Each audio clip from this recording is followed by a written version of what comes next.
Welcome to CRE Fast 5. I'm Carly Iacono, and tonight we're talking about how to evaluate a net lease property.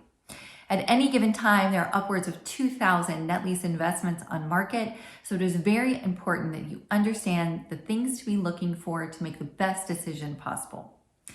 So if you are a new investor, a net lease property is one in which the tenant pays taxes, maintenance, and insurance in addition to rent. Those are your three nets. If they also pay capital expenditures such as roof, structure, or parking lot, that is often called an absolute net lease deal.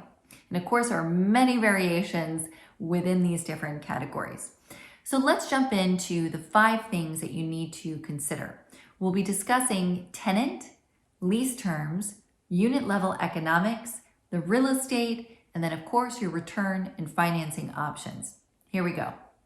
Starting with a tenant. When you drive down the street, basically every national brand that you see that is single tenant is on a net lease and is actually an investment property. So that really opens up the field. We have many different types of tenants and different lengths of leases, pros and cons to all, which we don't have time to go through now, but just know that there is a wide variety of tenants available. So when you're looking at a specific tenant, you need to believe in their business model. Do you think they're going to be here in 5 or 10 years? Are they expanding and building new locations? Are they closing locations? How do you think they're positioning themselves for the long term? In addition to tenant, you have to consider your guarantee on the lease. Just because you have a Wendy's does not mean that Wendy's Corporation is backing that lease. In fact, it could be a rather small franchisee. So you have a wide range of strength from, individuals all the way up to publicly traded corporations who could be guaranteeing your lease. So make sure you're clear on the difference between your tenant and your guarantor. The next thing to consider is their credit.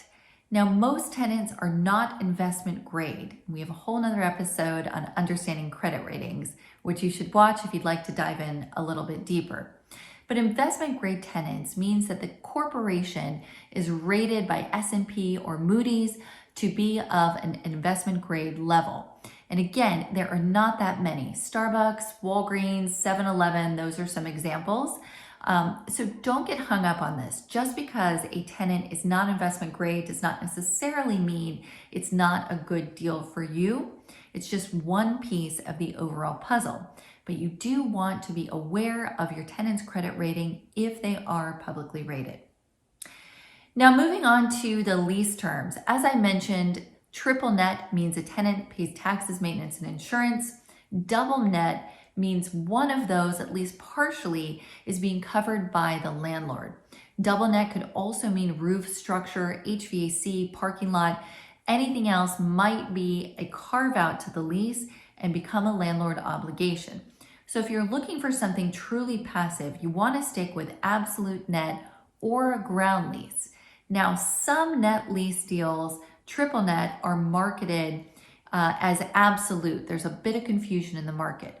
So just start with triple net, absolute, and ground lease if you want no management responsibilities, but make sure you're diving in deeper before you get too far into the deal.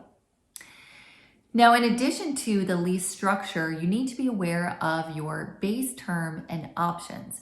The base term is the guaranteed part of the lease that the tenant is saying, we are absolutely going to pay this to you no matter what happens. That's your guaranteed portion. Could be 5 years, could be 25 years, really depends on the tenant and the individual lease. Now, after your base term, you have the option period. And these options are always at the tenant's option. It's not the landlord's option. So many times you'll see 20, 30, 40 years of options. And again, those are at the tenant's discretion. Usually they'll come in 5 years, every 5 years, but occasionally you'll see different structures of 1 year. Walgreens is famous for that. 7 years, 10 years. There are a few different varieties, but 5-year options are the most common. Now, in addition to understanding your base term and options, you want to take a look at your increases in the lease. Increases could be rent bumps that are 10% every 5 years, 7.5% every 5. Maybe your deal is flat for 10 years and then there's a bump. It's really important to understand your rent increase because it's that income growth that is going to help you outpace inflation and make sure you don't have a devaluing asset over time. So I strongly suggest that you look for deals with rent increases to again outpace any rise in cap rates or inflation that comes into the market. The next thing you want to consider is your actual real estate. So net lease is a wonderful passive investment vehicle, and it's great for brand new investors or those transitioning out of other real estate asset classes such as multifamily or industrial. But at the end of the day, it is still real property, and location matters. So when you talk about your real estate, you need to look at it from both a macro and a micro perspective. From the macro perspective, you want to think about what state is your asset in? Is this a growth state? Is the population increasing? Do you believe that there's forward momentum for that community in general? And then you kind of go more granular and more granular until you get to the actual parcel. How is your property positioned in the overall market? How is the access, the ingress and egress? Are you on the main retail drag or are you off a little bit? So real estate absolutely matters. You want to look at the bigger picture, the macro perspective, and then be very clear on your individual asset positioning within the market. The next thing we'll talk about are the unit level economics.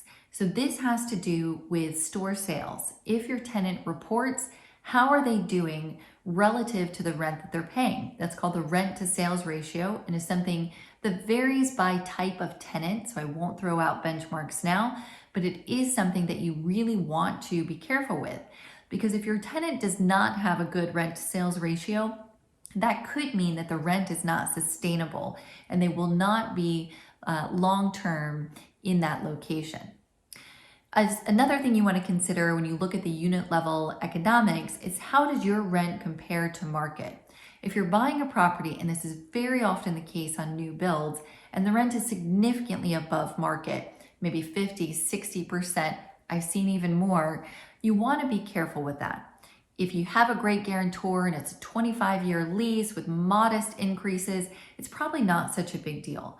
But if you're buying a property that has 5 years of guaranteed term left and your rent is 50, 60% above market, you could be setting yourself up for negotiation with the tenant at the end of that term. You don't want to be in that position when you're first going into an asset unless you're aware of it and it's part of your overall strategy.